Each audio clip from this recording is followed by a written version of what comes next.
Hi. There have been several trends in the car industry, and now trend which seems to be making waves is the cars now being powered by batteries, electricity, and popularized by this company Tesla. But now it seems all sort of car companies, manufacturers are made themselves in it, and I know it's for the greater good because of the climate crisis and everything. But this trend is almost in every continent in this world except Africa. And I know there are cars, electronic cars here and there, but these cars are owned by the rich, and one won't see it as compared to the cars run by the fools. Why? Why can't these cars be popularized here in Ghana? And why is it so very difficult for it to penetrate into this African economy? Stay tuned and you'll know the reasons why. Here on YouTube, one can find several videos talking about these electronic companies, the Rivian and the Tesla. Hi, I'm ATE and this channel is Automotive Therapy. The main discussion is, can electronic vehicles be possible here in Africa? I know there is already a possibility since I do know of one man here in Ghana, Despite, Mr. Kwame Despite. He owns maybe like a fleet Tesla. So I know it's already possible here. But these kind of people are extremely rich, so they can purchase or maybe build their own charging ports in the house. Just imagine an ordinary Ghanaian building his own charging port.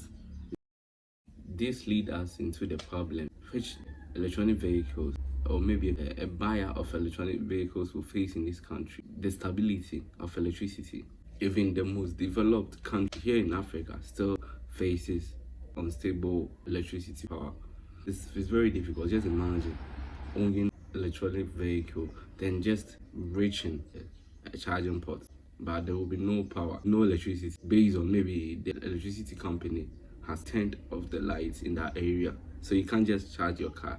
Then by not charging means you won't be able to move your car. People do fear. People actually, that's the main problem. And just thinking about it and the kind of fear that you will, I know people in other continents won't term this as a disability, but here in Africa, on this continent, electricity, thinking about this, you realize the kind of fear people have towards such vehicle. Another problem is, in case this electronic vehicle it breaks down, where will one repair it? Because here in this country, our magazines or the mechanic shops and the mechanics, they are not up to par with our technology to repair electronic vehicles. So it means if one has actually money to import such cars into this country and it breaks down, the person has no option rather to export the car to the Western country for it to be repaired before bringing it back. So just imagine such costs. People won't actually force themselves to own such car. They'll rather purchase the fuel cars. These cars are powered by electricity, and electricity here on this continent costs a lot. It's actually very expensive. And in Ghana, to be specific, within just this year they increased the tariffs on electricity. So just imagine actually owning this car. And the irony about this is, I'm in Ghana, then I'm actually crying about electricity, but my fellow people in Nigeria who don't even, you see, for them their day-to-day activities are being powered using generators. These kind of people, I actually don't foresee them ever owning electricity unless maybe there is an improvement in the electricity facilities in their country. All this amounts to some the obstacles which block the EV penetration into the African community. Several people will have been interested in it because they have options like self-driving modes and all that. It has several options, several advantages. More storage space in this electronic vehicle, since the batteries are mostly arrayed at the chassis. So the front track can be used as storage and the back track too. People are particularly interested in how they look and how they will drive and the luxury, but these kind of obstacles are blocking them from making a purchase of it. And one key obstacle to the EV electronic vehicles penetration into the African market is, it takes quite a long time to charge a vehicle. Just imagine with a normal fuel, entering the filling station, then you'll be done sometimes less than 5 minutes, then you are done. But the EV, you need to sit down for it to charge. Just imagine charging your phone. It just based on that, it's led people to lose their interest in such cars. I know in America, Teslas, they do have charging ports. It seems all across their nation. Apart from charging it in your house, there's no place for you to charge it. Here in Ghana, in case I do have this electronic vehicle and I'm traveling from Masi to Wa, which is quite a long distance, maybe 6 hours or so, and kilometer is, so I need to charge quite a bit before reaching Wa, the northern side. But with no charging port, there is no way I can use this kind of car to travel. So it's kind of like it serves as a trophy in my garage.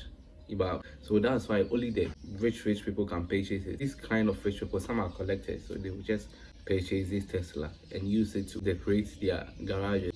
But for the ordinary Ghanaian, it won't be possible because it has no use. Another issue is these electronic vehicles do run on the internet, and here in Ghana, people find it difficult to recharge their internet bundle consistently. Continuous is even a problem.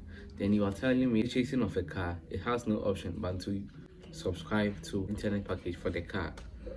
That alone will just put several people off because we do live in a very harsh economy, so everything revolves around the necessity, and internet is not a necessity here in Africa. The most annoying thing about the EV is their prices. They do really cost a lot as compared to the fuel cars. For example, this car, the Hyundai Ioniq 5, starts around $50,000 and above. But we have several SUVs which are even lesser. So just comparing these two, people will actually go in for the other SUVs. So I know people are kind of very interested in this. There are some people who can afford the money to purchase it. But these kind of obstacles or disadvantages that we discussed earlier prevents them from making this purchase. So I hope this disadvantage can be turned into advantage. I do hope to see probably by 10 years or 5 years down the line more people into electronic vehicles, since it helps to protect the environment that we do live in. Today I'm heading towards Tafo Moro Market to see if I can get maybe a thrifted pair of sneakers. Yeah, that's the place. The place with that kind of brownish roofing sheets. So I'm heading towards there. As you guys can see, I'm surrounded by thrifted or full sneakers. Anything relating to footwear can be found here. All kind of footwear that you can dream of. Yeah, you can find some here. From slippers, sandals, dress shoes, basketball sneakers, all. Even safety boots.